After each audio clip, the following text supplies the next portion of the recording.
So me and Kathy have been working on fire starting kits, and we've learned some ways to make good home fire starters, as well as some of the things we've bought in the store.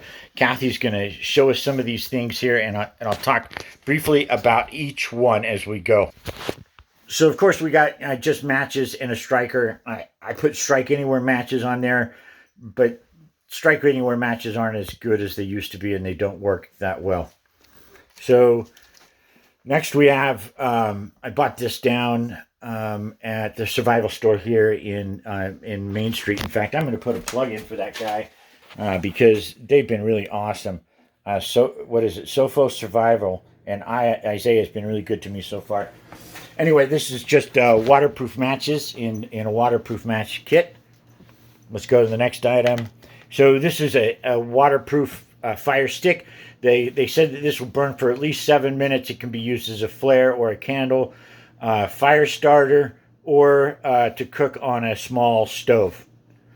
This, of course, I bought a handful of these. It's hard to see these, but they're pink. They're wrapped in wax. They're 100% waterproof. You can submerge them in water, and even for prolonged periods of time, they're not coming out.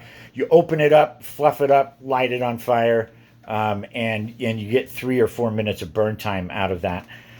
This is magnesium and flint with steel. Me and Kathy have experimented with this. We scrape off the magnesium using the scraper inside, get a pile about the size of a quarter, and then strike it with the flint and steel. It goes up really quick, burns hot, burns fast, so have your tinder ready. This right here is just, of course, a little long burning candle for the short size, and you can use that for, of course, fire starter, light, cooking. And then these are the 9-hour candles right here that we have.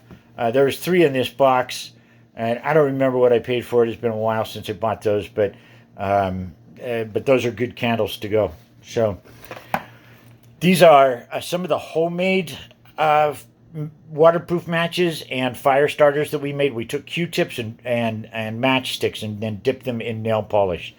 And we're going to actually go light these here in a minute, and we'll put some videos on of that. So the matchsticks are supposed to be fireproof. They are strike anywhere matches, but they don't work anywhere. You need a striker for it. The Q-tips you light those on fire. They burn about 40 seconds or so, and so they're a decent fire starter. Of course, a regular old lighter, I think, is important. All these other tricks are fancy, but a lighter is just great. These are actually strike on a strike pad. These burn for, let's see, we timed these. They burned for over 7 minutes, and they were really great. We got a couple of pictures of that and a video of that. These are great little fireproof, waterproof fire starters. And then I think the last thing that we have are some homemade cotton with petroleum jelly. And me and Kathy lit these outside, and they burned for I don't know, 3 to 4 minutes, and they were really great, really easy to make. We'll do a short video of lighting some of those on fire as well. Then I put everything together. I seal it up and wrap it up. This one's actually going to be a gift, and so I put instructions in it for each of those things, much of what I just talked about. And hopefully I'm going to encourage somebody that I give this to work on their 72-hour kit and their emergency preparedness.